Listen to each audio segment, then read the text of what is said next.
Chilli powder అన్ని రకాల వంటలకు పచ్చళ్లకు సరైన chilli powder. No colour no chemicals. అమ్మా 100 ఎకరాల ఆశావినని చెప్పినందుకు 30-70 అనే పిల్లని పరిచయం చేసి పెద్ద శిక్ష చేసావు తల్లి. తప్పైపోయిందమ్మా, క్షమించే తల్లి. ఈసారి అలా చేయను. మంచి పిల్లనిచ్చి పెళ్లి చేయమ్మా. అలాగేనా?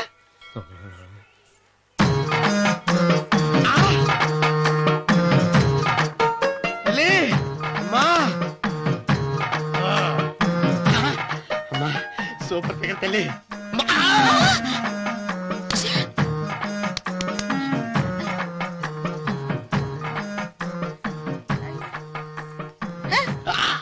నాకింకా పెళ్లి కాలేదు తల్లి. 100 ఎకరాల మాగానే ఉంది, 50 ఎకరాల కొబ్బరి తోట ఉంది, కానీ పెళ్ళం లేదు. పెళ్లిళ్ళ సీజన్ అయిపోతుంది. మంచి పిల్లని చూపెట్టి పుణ్యం కట్టుకో తల్లి. నాకు కూడా పెళ్లి కాలేదు తల్లి. నేను నీకు పురాతన భక్తురాలిని కదా. 7 అంతస్తుల మేడనిచ్చావు, 7 వరాలు నగలిచ్చావు, కానీ మొగుడు లేడా? తొలి ప్రేమ మీద నీకు నమ్మకం ఉందా పట్టు చీరా? మలి ప్రేమ మీద నీకు నమ్మకం ఉందా సిలుకు లాల్చి? ఉంది 7 అంతస్తుల మేడ. నేను నీకు నచ్చేనా 100 ఎకరాల ఆసామి? నువ్వు తప్ప ఎవ్వరూ నచ్చరు.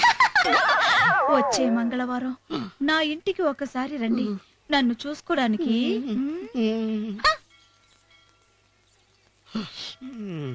తొలి ప్రేమలు అంత తడిచిపోయావా? తడిసి ముద్దయిపోయాను. ఇదెంత? 30. ఇదెంత? 70. అంతే కదా? ఇప్పుడు నువ్వు తొలి ప్రేమలో పడ్డావే, దాని దగ్గరికి వెళ్ళి ఇది 30 ఇది 70 అని చెప్తే దాన్ని చేసుకో. అలాగే. ఏ తొలి ప్రేమ నాకు చేసుకోరా. 30 70. ఏ తొలి ప్రేమ ఇదెంత చెప్పు. ఇదేంటి ఇది? టింగ్ టింగ్ మో. ఇదెంత? ఇదంతా ఎందుకండి? ఎందుకంటే ఇదెంతో నువ్వు చెప్తేనే మన పెళ్లి. అందుకు చెప్పు. అది అది 30. అది 70. ఒరే గుంటనక వస్తున్నాను ఉంటారా? అచి సాచినోడా, నాకు వచ్చిన సంబంధాన్ని చెడగొడతావా? నన్నే కొడతావా? అమ్మా నన్నే కొడతావా? అమ్మా చూడు, నువ్వు చేసింది తప్పో నేను చేసింది తప్పో మా చిన్నమ్మ గారిని అడుగుతాను. ఈ విషయం ఆశ్చర్యంగా చెప్తానే. అచిబా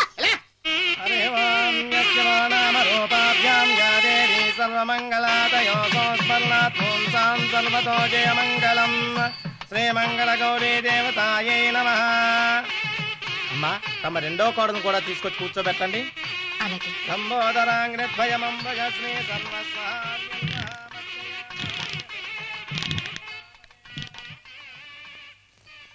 ఏంటమ్మా ఇంకా అలాగే ఉన్నావు?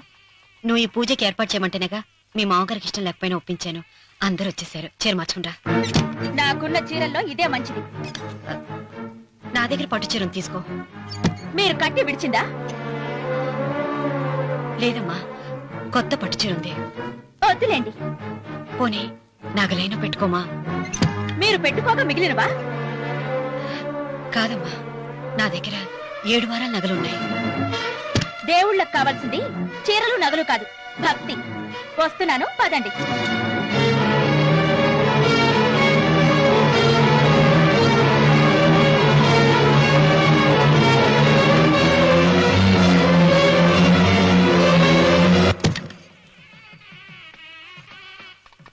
అమ్మా రెండో కోడను త్వరగా తీసుకురండి. ఈ హోరలోనే వ్రతం పూర్తి చేస్తే చాలా మంచిది. రఘు ఇట్రా. ఏంటమ్మా? వెళ్ళి సులోచన త్వరగా తీసురా. అలాగే.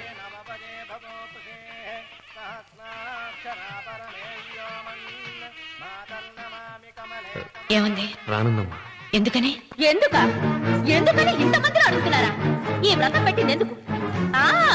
నా పెద్ద కోడలు కోటీశ్వరరాలు, అందుకే 25,000 రూపాయల పట్టు చీర కట్టుకుని 10 లక్షల రూపాయల బంగారం ఒంటి మీద వేసుకుందని గొప్పగా చూపించి నా రెండో కోడలు ఏమీ లేదన్న నమ్మడానికి కదా. మాట్లాడక.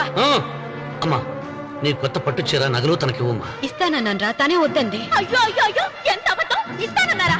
మీరు ఇస్తానన్నారా? చూసారా ఎంత అబద్ధం ఆడుతున్నారు. నీ మొహానికి ఈ నేత చీర వస్తున్నాడు చాలే అనలేదు. నాగసులోచన, మీరు అలా అన్నారని ఈ ఇంటి మూలంగా చచ్చిపోయిన మా నాన్న మీద ఒట్టేసి చెప్తున్నారు. మీరు మీ ఆయన మీద ఒట్టేసి చెప్పండి. నేను మా ఆయన మీద ఒట్టేసి చెప్తున్నాను. ముత్తైదువులను పిలిపించింది పసుపు కుంకుమలు గాజులు ఇచ్చి పంపటానికి గాని ఈ ఇంటి 4 గోడల మధ్య జరిగిన దానికి సాక్ష్యాలు రుజువులు ఇప్పించి పంపటానికి కాదు. నాగసులోచన, ఈ ఇంటికి 2 సింహద్వారాలున్నాయి. దేవుడిని ప్రేమించే వాళ్లకు ఒక గుమ్మం, దేవుడిని ద్వేషించే వాళ్లకు 2వ గుమ్మం. నీ ఇష్టం వచ్చిన గుమ్మం వైపు నువ్వు వెళ్ళవచ్చు.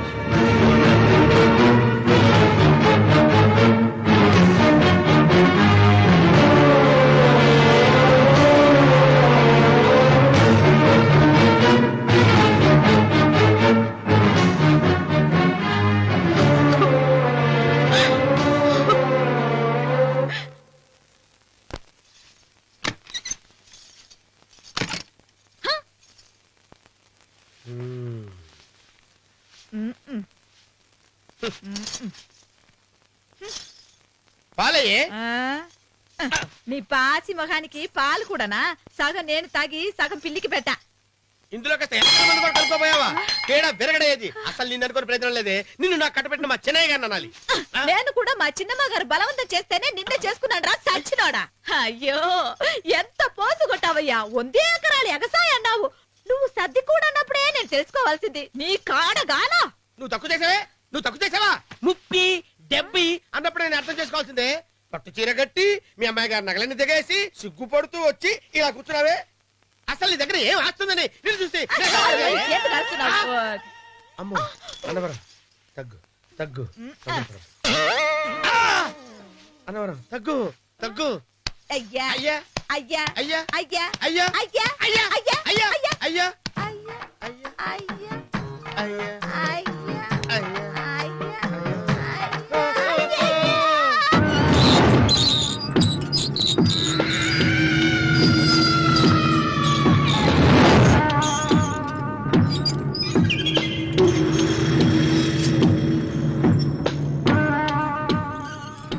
ఏమండి అటు చూడండి. పిచ్చిపోతే లేక నుంచి నువ్వు తిను మావయ్య. ఏ ఇంటికి నా కోసం వచ్చావు. నిన్ను నేను గౌరవించుకోవాలి కదా. అది మా నాన్న కూర్చుని ఉయ్యాల వల్ల. ఆహా, రేపు ఆయన చచ్చిపోతే ఎవరు కూర్చుంటారు? ఆయన బూడిద పోసి పెడతారా? సులోచన రఘు లేడు. ఎందుకు అలా అరుస్తారు?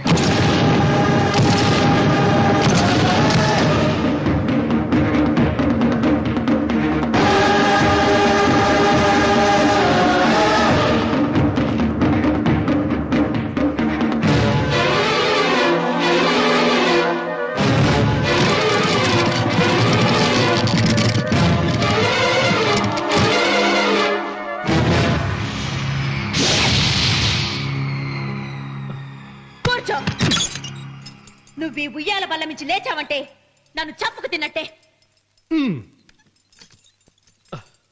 అన్వర్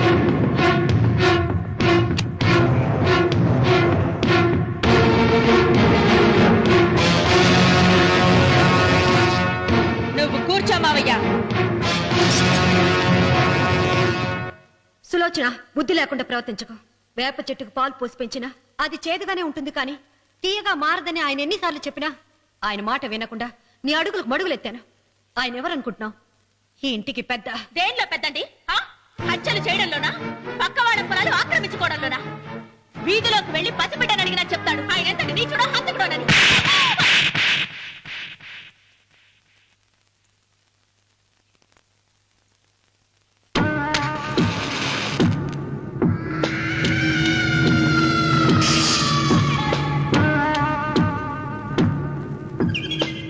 అమ్మా, నువ్వెన్నైనా చెప్పు, నా భార్య మీద చేయి చేసుకోవడం నేను సహించలేను. రఘు, అన్నయ్య నీ భార్య మీద చేయి చేసుకోవడం తప్పే, కానీ దానికోసం వాటాలు పంచమని చెప్పడం న్యాయం కాదురా.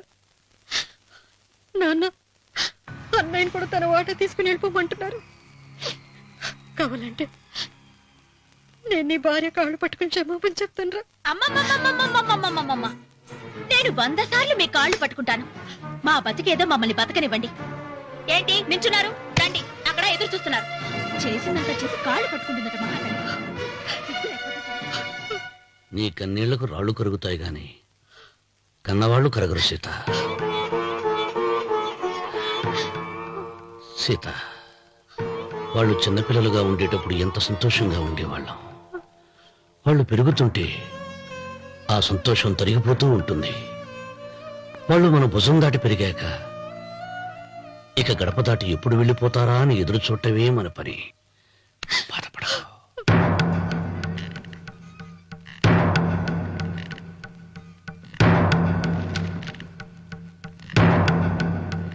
ఇదేంటి లాయర్ గారు, ఆస్తి మాత్రమే 3 వాటాలుగా రాశారేంటి?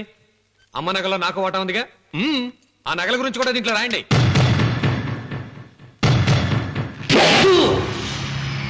అది మీ తాత పిత్రార్జితం కాదు, నా స్వార్జితం కాదు. నా భార్య స్త్రీధనం. అందులో వాటా ఎవరికి రాదు, లేదు. ఓహో, అమ్మ గదిలోకి వచ్చేడిస్తే నా మీద ప్రేమ అనుకున్నాను. నగలివ్వాలని ఏడుపా. ఈ ఏడుపేదో నన్ను కనక ముందు ఏడవాలి.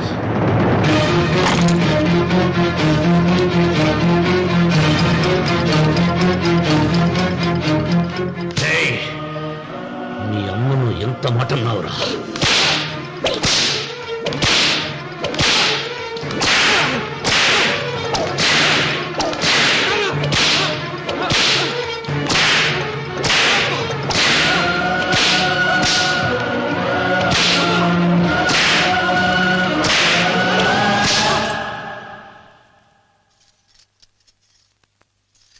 మీరేం పెద్ద మనిషండి?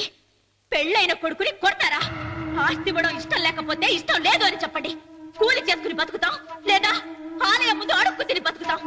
ఇప్పుడు ఆయన మీ కొడుకు కాదు, నా మొగుడు. నా మొగుడిని కొట్టే హక్కు మీకు లేదు.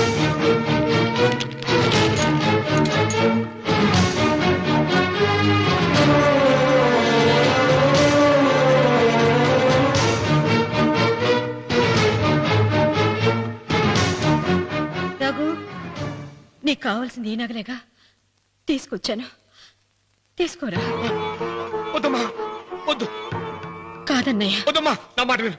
ఒక తల్లి కడుపును పుట్టకపోయినా నన్ను అన్నయ్య అని పిలిచావు. నా ఇల్లు నీకు పుట్టిల్లమ్మా. ఆడపడుచు బతికుండగా పుట్టిన నగలు పంచడం శుభం కాదమ్మా, శుభం కాదు. రే రఘు, ఆ నగలి బదులుగా నా పొలం, నా ఇంట్లో ఉన్న బంగారంతో నీకు ఇచ్చేస్తాను. తీసుకెళ్ళిపోరా. అలాగే లాయర్ గారు, అవి కూడా రాయండి.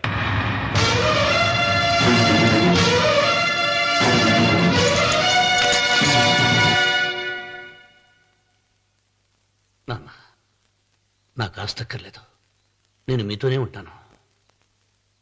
మరదల్ని కొట్టే సంస్కారం ఉన్న కొడుకుని ఇంట్లో ఉంచుకునే సంస్కారం నాకు లేదు. వెళ్ళిపో.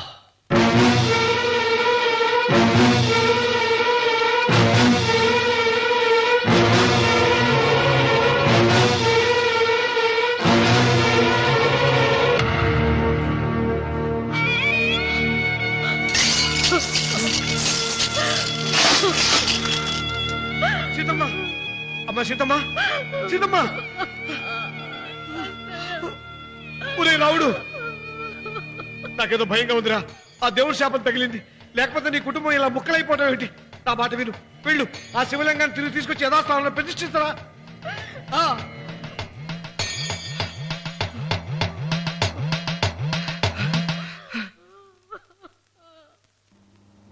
ఇదేమిట్రా రావుడు, శివలింగాన్ని తీసుకొస్తానని బయలుదేరి ఆలయం దగ్గర తీసుకొచ్చావేంటి?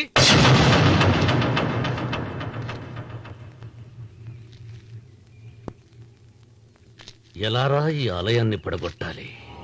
ఎప్పుడురా ఆ సంబశివరావు పొలం నా సొంతం అవుతుంది?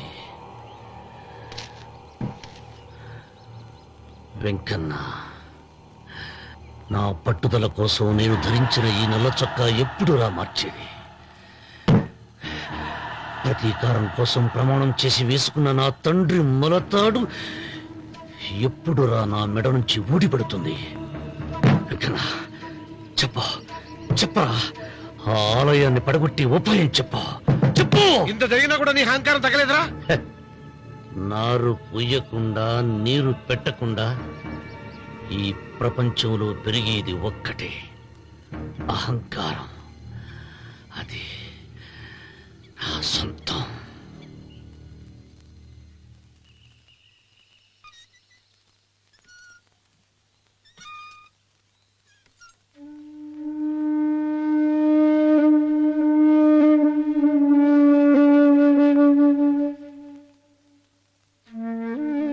పిల్లలు వెళ్ళిపోయారు, కోడళ్ళు వెళ్ళిపోయారు. వచ్చే రాఖీ పండుగ నాటికి ఇది కట్టడానికి నేను కూడా ఉండకుండా వెళ్ళిపోతానేమో. చిచ్చా, అవే మాటలమ్మా. నువ్వు నిండు 100 ఏళ్ళు బతకాలమ్మా. 15 రోజులు కూడా పిల్లలు లేకుండా బతకలేకపోతున్నదని 100 ఏళ్ళు ఎలా బ్రతకగలను అన్నయ్య?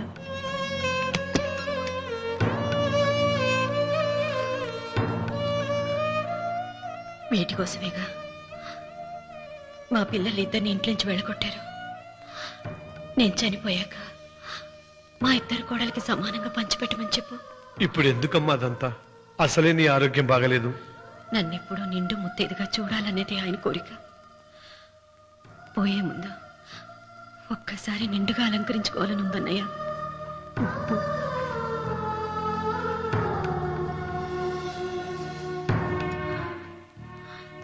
ఈ అన్నయ్య లేకపోతే నా ఈ కోరిక తీరేది కాదు. నీ చేతులతో అలంకరించన్నయ్య.